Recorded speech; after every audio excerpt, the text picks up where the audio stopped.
So what I'm arguing for here is not perfection, nor am I arguing for uh, betting everything on it working. What I'm saying is the best way to do the work we want to do is to have a practice and to show up and do the work regardless of how the world around us and we are feeling. Hey, it's Marie Forleo, and welcome to another episode of MarieTV and the Marie Forleo podcast. Now, if you're someone who wants to get more of your creative work out in the world, I gotta tell you, there's no better guide than today's guest. Seth Godin has started successful companies, taught millions of people, and left his mark on our creative culture. He's the author of 19 international bestsellers, translated into more than 35 languages, including Tribes, Purple Cow, Linchpin, The Dip, and This is Marketing. He also has one of the most popular blogs in the world. He's also the founder of Alt MBA and the Akimbo workshops, which are online seminars that have transformed the work of thousands of people. His latest book is The Practice: Shipping Creative Work. Seth Godin, oh my goodness. Thank you for coming back on for The Practice. I have to thank you. You're a shining light, and it's so nice to see you again, even if it's not in person. Well, same. And I will say this from my heart. You keep getting better and better and better, which I was thinking about this. I was like, well, that is the best sales pitch for The Practice, right? The fact that, for me at least, I've read, I think, all of your books, if not close to it, and I enjoy them all. This one made a profound impact on me. I've pulled out some of my favorite pieces. We'll walk through that, but I just want to tell you this. I was reading it in preparation for our conversation today, and I got so inspired at some point, I had to put it down, Seth, and I wrote an entire kind of sales page, for lack of a better word, about something that's been in my heart for a while, and it came pouring out of me. Wow. And I'll tag something, and it's not very long, but it felt very impactful and true to me. And so I'll flag that when we get to that particular part. But I just wanted to say all that up front. And I know so many folks in our audience are fans of you already, but if there happens to be some folks who haven't encountered your work yet, I'm so excited for them to get this book. Thank you. You made my day. So first bit, let's start with the quote from page 22. You write, "Do what you love is for amateurs. Love what you do is the mantra for professionals." I cheered. I underlined. Curious if you could say more. So I don't remember before the internet anything, but my instinct is that before the internet, we didn't spend a lot of time about find your passion because it was understood that work is work. And work involves a promise. It involves showing up even if we don't feel like it in exchange for it being work. Your hobbies can be whatever your hobbies are, but you haven't promised them to anyone. And so now, particularly in this moment of upheaval, it's important that we fill our days with things that find meaning for us. But it's just so much easier to decide to find meaning in what we do than it is to go shopping around in things to do, hoping we find something that gives us meaning. And I'm focused on helping people get on the hook. And if you say, well, I don't really feel like it, then you're off the hook. And then it makes it hard for you to do the work that will make you feel like you're connected and you're following your passion. It's a really interesting, fun place to explore. I found it so much with MarieTV. We're coming up on our 10th year of doing this, and I have often shared there are many times when I sit down throughout the years to write MarieTV, if it's a scripted episode, or to do the things we need to do to produce the show, that I don't feel like it, but because I promised, and it is a commitment of mine, and I believe in its power, and I believe in the power of the conversations we have and the ideas that we get to share, like I show up like a professional, and it makes a difference. And it happens, and I wind up finding inspiration or something, but at the very least, the work gets done. Yeah. And when we do the work, whether or not the work works in the short run, when we do the work, we can feel engaged. That's what flow comes from. Flow, we don't get flow and then do the work. It's the other way around. Yes. Creativity is an action, not a feeling. Your work is too important to be left to how you feel today. I loved this one. I feel like it is an underscore of where we started.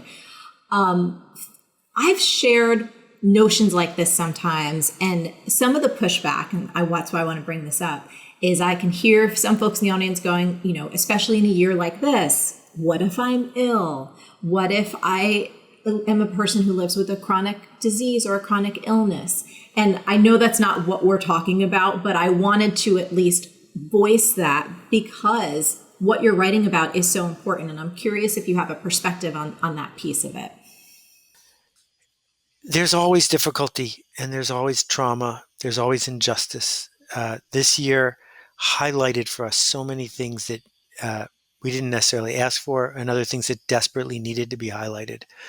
But the biggest difference is not that there was difficulty or trauma, but that all of us had it at the same time in the same way. And so when it's all around us, it's very easy to put up our hands and say, I give up, that the excuse is universally understood. But, and it's a huge but, then what are you going to do? Now what are you going to do? Because as I learned from Roz Zander, you can replace but with and, right? The world is upside down and I could make something better for someone else. I've been feeling ill and I could open the door and I could turn on the light because they don't have to be one keeping you from doing the other one. Are you likely to run a 10-second mile or whatever that they keep track of in track? No, because you're under the weather, because you're behind, because you almost died, because whatever. But that doesn't mean you can't find a way to contribute. And so what I'm arguing for here is not perfection, nor am I arguing for uh, betting everything on it working. What I'm saying is the best way to do the work we want to do is to have a practice and to show up and do the work regardless of how the world around us and we are feeling. And do you, from your experience, because you're one of the most prolific, consistent creators, I have benefited so much from the generosity that you share with your work. I know for me in my own form of practice, it doesn't always look the same. And there's some times where there is a lot of output, and there's some times where the output perhaps is a little bit smaller. The quality is a little bit different. But there is still a consistency, and I think that might also give people a different facet to look at this, right? It's not like the practice is, you have to, although you could, write 500 words a day, 750 words a day. It doesn't have to be that formulaic. Am I getting that right? Yeah, I mean, I think that we can define who we are by what we do, not the other way around. So if you want to be a runner, it helps to run. And if you want to be a writer, it sure helps to write. In fact, if you write, you're a writer. And if you wait for perfect, you're hiding. One more way to stay off the hook. On the other hand, if you say, I have a practice on the regular, and you can measure it any way you want, you're taking the negotiation away. You're lightening the cognitive load. So tomorrow there's going to be a blog post on my blog, not because it's the best one I ever wrote, but because it's tomorrow. And so I don't have to have a conversation with myself. I decided 20 years ago there's going to be a blog post on my blog tomorrow. And once you make the decision, it becomes who you are. And once it's who you are, then you get to do the natural expression of that. You write, imposter syndrome is real. Let's talk about how confidence isn't the same as trusting the process. Okay, so what if you went to school, you have heard the sentence, will this be on the test?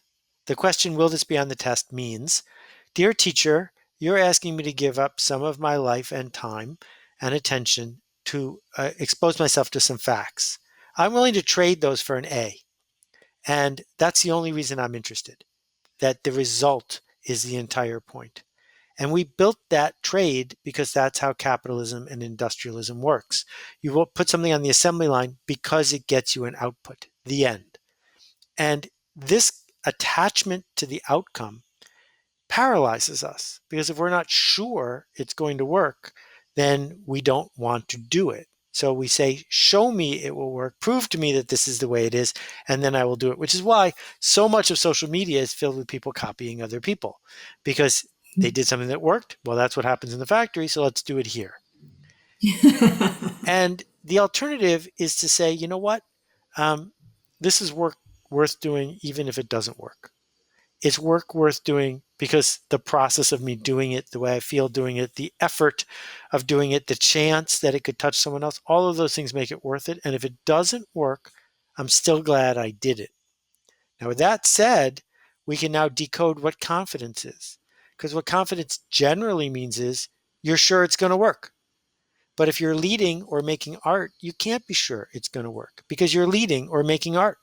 So the paradox is you got to do work you're not confident of. How? By trusting yourself that you have a process. It might not work, but what you're doing will work better than the alternative. Mm. Let's talk about generosity and being intentional about what you say yes to and what you say no to. You write, it might be that the most generous thing to do is to disappoint someone in the short run.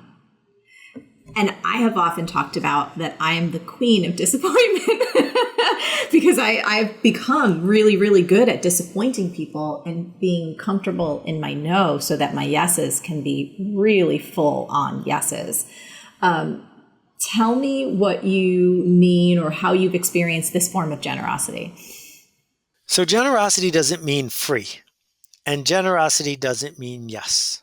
Generosity means that you're going to expend emotional labor, which is a lot of effort, to make something better for someone else.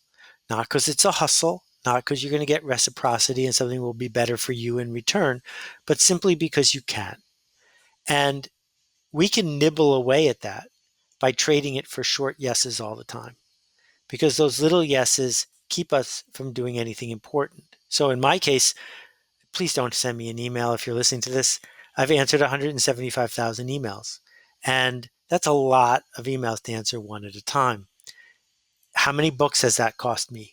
How many important, thoughtful ways to show up in the world has it cost me? A lot. But in the short run, it feels like I'm doing a generous thing. In the long run, I'm not. I'm doing a selfish thing. I'm giving myself a tiny little smile a few times a day or 100 times a day. And that's my trap. But other people have their traps. And so what I'm not arguing for is selfishness. What I'm arguing for is make your generosity count and make it count by doing something that's difficult and scary. And more on generosity, I love that you shared the most direct way to find the practice is generosity. This idea that generosity subverts resistance by focusing the work on someone else. That we're getting into the part right now. There's two parts that where I was reading it, Seth, I literally closed the book and opened my computer and I just started going. And it was particularly around an idea for my next book that I don't know if it's going to be the next book or not, but I'm like, this has to come out of me. And it was specifically for that piece, focusing the work on someone else. I'm like, if I don't get this out of this noggin and out of this heart, I'm stealing. I'm like taking my own advice. Focusing the work on someone else. This is something you are so, so good at. Can you tell us more about how that helps us create the practice? First, I'm so thrilled. This is the best news of the day that there's a new book from you. You've been hiding it from me. I'm really excited. I think this particularly resonates with your audience for a couple reasons. The first one is, for good reason, we don't want to hustle other people. No one wakes up in the morning wanting to be hustled. And so it might be easier for many people to speak up on behalf of someone else than to speak up on behalf of themselves because it feels like we're taking. And how do we decode that and move forward in a way that lets us be productive? And for me, the answer is someone going to benefit from this? Is someone out there going to get touched or connected or helped to level up from this? Because if you don't bring this to them, as you just said, you're stealing. And we don't want to be thieves. So the challenge is how do we act like a lifeguard, right? The lifeguard doesn't jump in the pool to save someone so they'll be a hero. They jump in the pool to save someone because they need saving. And we need the people who are listening to this to show up. We need them to make things better. And it's not about a race for credit. It's about a race for contribution. I want to talk about the power of being inauthentic. This was one that, again, I highlighted, and I thought it was, I don't believe I've ever heard you speak into this before, and I certainly haven't seen it in many books, in a world where, my goodness, we have been just bombarded with this notion of authenticity, and people have asked me so many times, like, Marie, you're so authentic. How do you be authentic? And I was like, oh my goodness, Seth, this is such a beautiful gem. You write, we can only deliver what our audience needs by being consistent, by creating our inauthentic, intentional, crafted art in a way that delivers an authentic experience to our audience as they consume it. Break this down for us. Well, you know who's authentic all the time? Are toddlers. Because they just don't have a lot of executive function. But after you're done being a toddler, you're busy calculating all the time. If I do this, I might get that. So you might authentically feel like standing up, marching into the kitchen of the restaurant, knocking the chef over, grabbing the food and going back and sitting down. You don't do that. You don't do that because it's not going to work. That what you do is you moderate your authentic impulse to do something that sounds like you as a civilized, productive contributor to society. And if you go to see a concert, you don't want the authentic musician. You want that musician to give the best performance of their day, their week, their month. If you need surgery, I hope you don't. You want the surgeon to ignore the fact that they had an argument with their spouse and to bring the best version of themselves there. That's what we want in almost every interaction, with very few exceptions. So if you're in one of those other interactions where there's really value to be had by stripping away the promise and being emotionally present, then that's fine. But that's hobby work. That's personal work. If you want to be a professional, get past all this authenticity stuff. Because what I think people mean when they say, well, I was just being authentic, is what they're actually saying is, I did something and it didn't work. Don't blame me. And well, if it doesn't work, you should think hard about why it didn't work, because our work is at some level for other people. Yes.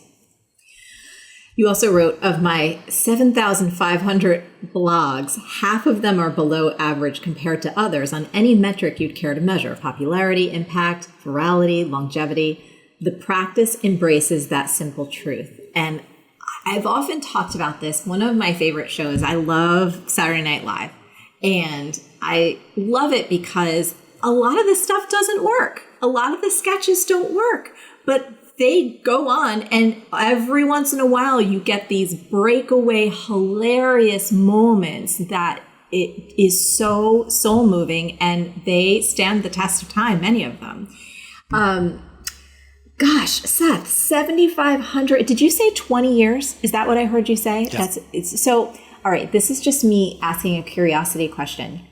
When you started blogging, did you go, okay, today's the day I'm going to start and I'm never going to stop? Like, was it that intentional, or did it grow? There was a day. You just were like, there was a okay, day yeah. that happened. It wasn't the first day. It wasn't the first day. It wasn't the Okay. first day. No, it started as an email newsletter to explain to my extended family what I was doing for a living in 1996. So that was more than 20 years ago. And then I met Joey Ito at the same conference where I met Justice Breyer, Queen Noor of Jordan, my dear friend Jacqueline Novogratz, all on one day, which was pretty cool. And Joey was playing with this new thing called TypePad. And I thought, that's beautiful. I would like that to be my handwriting. And he was on the board, so he got me in fairly early. And I was blogging a couple times a week, and then I was blogging 3 or 4 times a day. And I only had 100, 200 readers, because every podcast, including yours, including mine, starts with 50 or 100 people. That's all, every one. And then I wrote a post called the Provincetown Helmet Insight about how people on Cape Cod ride bikes together. And that was one of the first blog posts that sounded like me, that sounded like this is a blog for other people, not just whatever the hell I felt like writing that day. And I said, I'm going to focus on this. And then I got notes, fascinating notes from people who said, when you write 3 times a day, it makes me feel bad. Would you please write less? And I was like, They publish newspapers in other cities you're not reading. You're not writing letters to them. Please don't publish the newspaper. Just skip them. But I heard that from like 4 people. They just like, we want to go on this streak with you. So I moderated it down to every day. And then I said, there needs to be a practice here because otherwise I will talk myself out of this. And I didn't want the cognitive load of saying, do I have a good excuse to skip today? Because I always have a good excuse to skip today. And now that I know that discussion is off the table, it's off the table.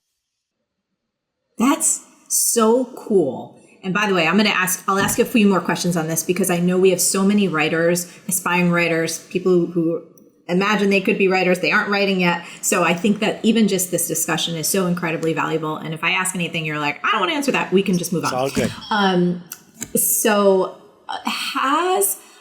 over these past decades, I'm curious from even the logistical standpoint, if like the practice, like, hey, I'm going to write today, even if I don't publish this blog post, I'm going to do my practice and I have travel coming up. I am going to a speaking engagement. I am doing a workshop somewhere. So I have kind of pre-created things, but I'm still showing up for my practice. Like I'm just curious about the actual logistics as someone who runs a company. Yeah. Right. If there's anything so you want to say about that. I don't talk about the logistics much, but I'm happy to do so. I have written ahead and every night I read tomorrow's blog post and I often replace it. But at some point people started noticing I had a streak. And at that point, I didn't want to accidentally break it. So yes, I write ahead. This is different than morning pages. So let's talk about Julia Cameron's morning pages for a minute, because they're so misunderstood. I've heard people talk about the fact that, they've written in their will that no one is to read their morning pages and blah, blah, blah. Just throw them out. The purpose of morning pages, which I do, thanks to my friend Brian Koppelman, is not to write anything good. Nor is it to write anything you're ever going to read again. The purpose of morning pages is the same as the purpose of brushing your teeth. That you wake up in the morning and you brush your teeth because you always brush your teeth and now your mouth tastes minty fresh. And you wake up in the morning and you write a few pages of whatever. It doesn't matter. You're clearing your throat. Because now, for the rest of the day, you don't have to write the first thing of the day. You already wrote the first thing of the day. It's over with. And now you're in the flow. So my morning pages are worthless. There's nothing in them I could ever publish. That's not what they're for. Yeah, same here. I love morning pages and they've helped me so much. And I haven't thrown mine out. I have some stacks of them. And I was actually looking at some from some earlier years and I was like, wow. And for me, they've been really cool because I can see some recurring patterns of how I torture myself. Oh, yeah. Like, oh, that conversation, still Marie, still. Very interesting. So, but back to the original the 7,500 blog post, it's like, I love that you shared that with us. It's like, hey, part of the practice, we're not trying to put out the best things every single day in this level of pressure about the outcome as you so eloquently shared. It's like, no, it's about the practice. And if Seth Godin is here telling us like, hey, half of them are below average, it's like we have to give ourselves permission to keep creating and to develop. And for math people who are listening, of course, half of them are below average. That's what average means. And the other half of it is every single time, not every single, most times that I have a blog post that takes me 5 days to write, it doesn't resonate. And other times when at the last minute, in less than 6 minutes, I wrote a blog post, whatever. So I never know. So since you don't know, since this is mostly about luck, what you do is you show up at the right place at the right time with your best effort, and then you hope that today's a lucky day. But if you're sitting there trying to reverse engineer luck, then you're hiding again. And so we're back to trying to put ourselves on the hook. I have a friend who was shopping around a book, and she's a lovely writer. And I think it was her agent, there was someone who was supporting her, was like, can you write a viral article? I was like, it doesn't work that way.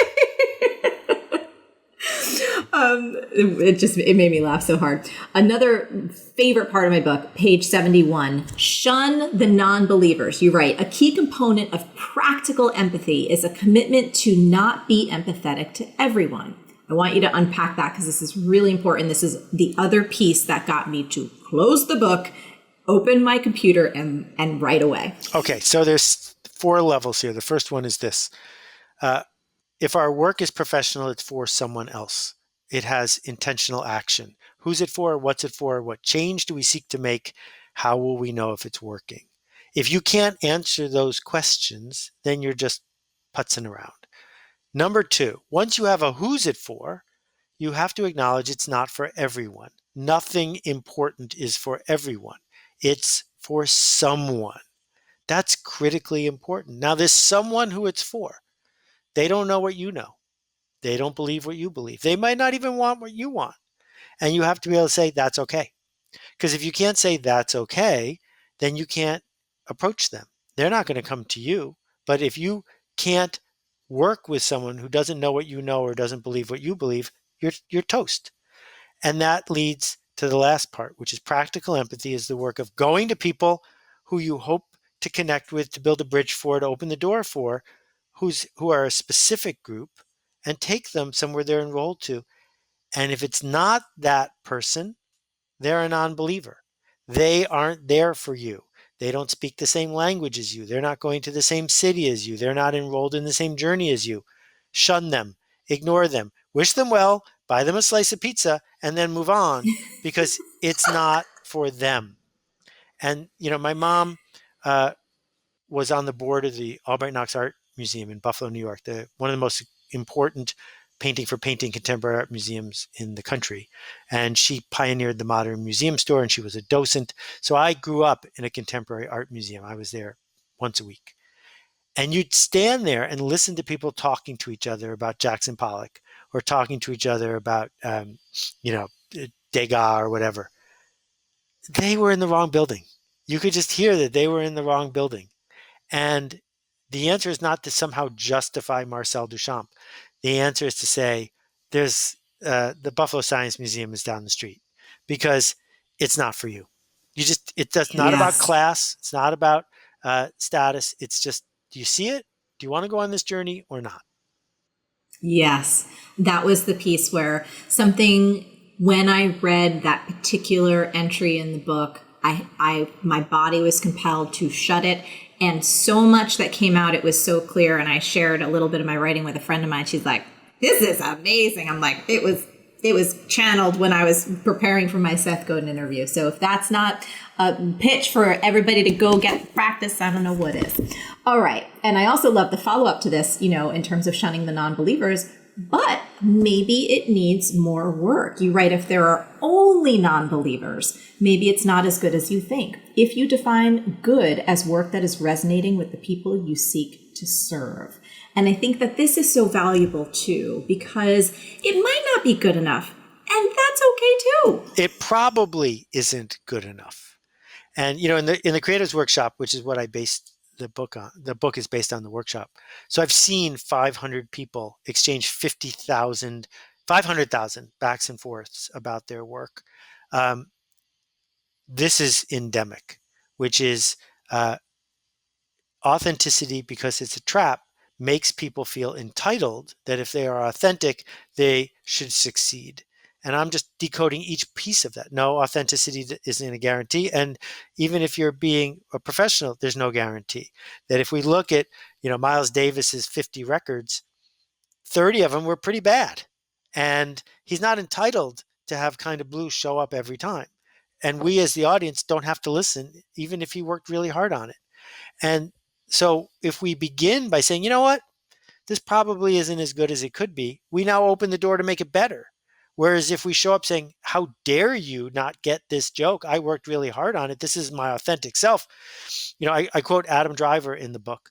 Adam is the actor from Star Wars and the Spike Lee movie and stuff. And he gives this quote, something like, yeah, but when an actor gets criticized, it's really personal. No, it's not. You're an actor. You're an actor. They're not criticizing Adam Driver. They don't know Adam Driver.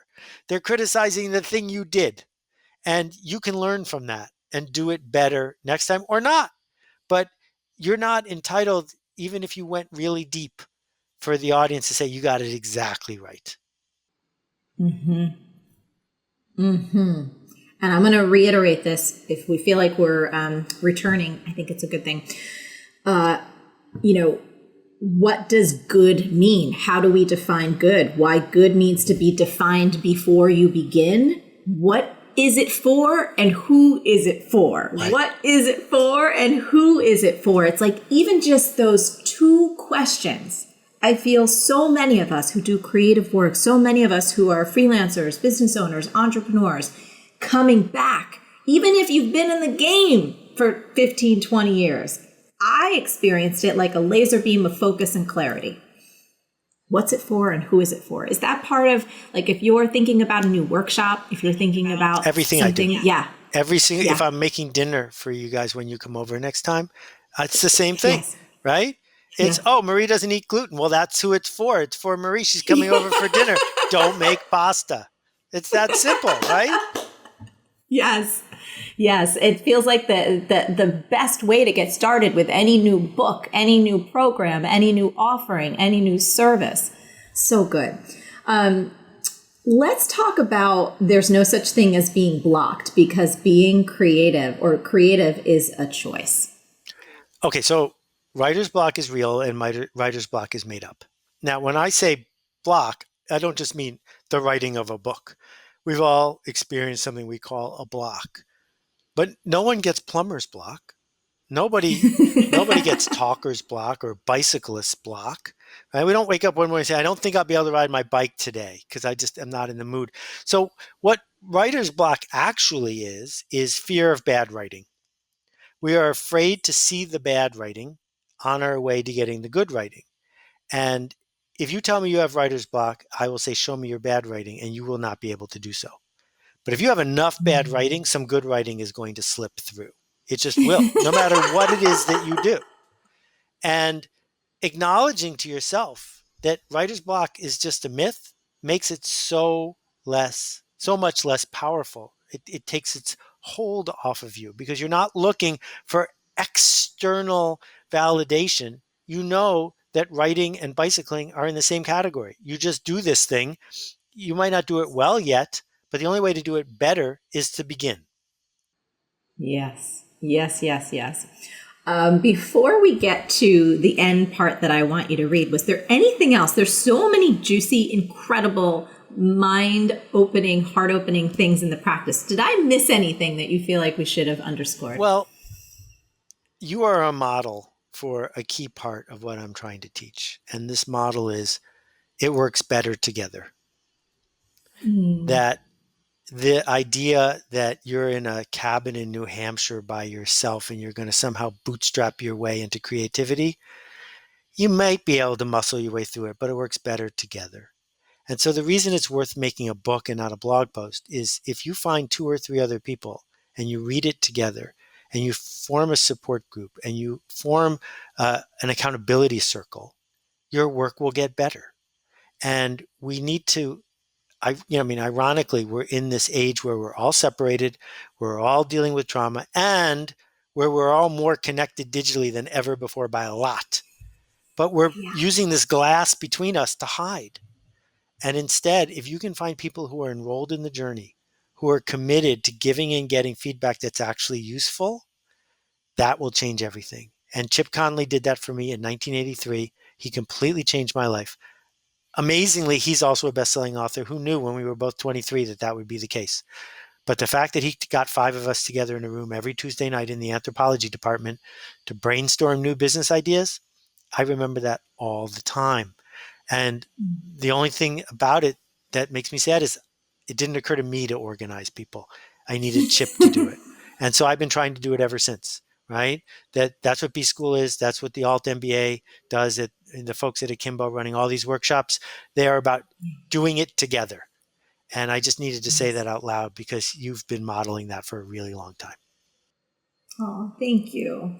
Thank you. I know we probably share some DNA here, just like seeing incredible human beings that have so much to share and so much to contribute, and to see it happen from where it was like, oh, I think this is an idea, I don't know. And it's actually a reality. They're engaged. It's going, it's moving. It's going to have a life of its own. My goodness, there's no better feeling. So I had reached out to you before to see if you would be willing to read a little bit from the end, and I think it's the perfect way to wrap this up. for anyone, before we go into that bit of it, you have to get your hands on the practice. It is brilliant for you, and as Seth shared, for your friends and for people who are on this journey. Get a few copies and talk to your friends about it and support each other. So the bit I was going to ask you about is from page 255 to 256. Thank you, Marie, for letting me do this. It means the world to me.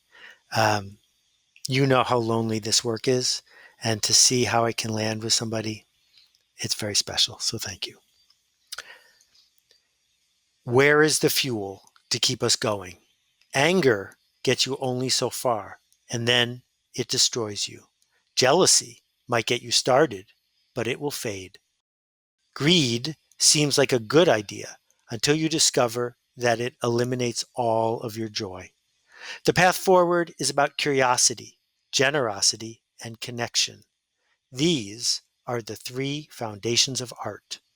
Art is a tool that gives us the ability to make things better and to create something new on behalf of those who will use it to create the next thing. Human connection is exponential.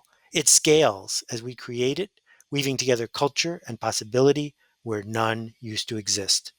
You have everything you need to make magic. You always have. Go make a ruckus. Seth Godin, thank you so much on behalf of myself, our team, our audience. You embracing your practice for all of these years has made such a huge difference to so many of us. Our episodes together, we continue to get emails and notes from people. They're some of folks' favorite. So thanks for making the time today. Adore you. And I can't wait to see what generates from your practice as the weeks and months and years go on. Thank you. Hugs to everybody. We'll talk to you soon. See you. Thanks. Come on, isn't Seth just the best? Of course he is. Now, Seth and I would love to hear from you. I'm super curious. What's the biggest insight or aha that you are taking away from this conversation? And most important, how can you put it into practice? Meaning, how can you put it into action starting right now? Leave a comment below and let me know. Now, as always, the best conversations happen over at the magical land of MarieForleo.com. So head on over there and leave a comment now. While you are there, if you're not already, join our email list and become an MF Insider. I send these amazing emails every single Tuesday. They are fun and positive and encouraging, and I don't want you to miss out.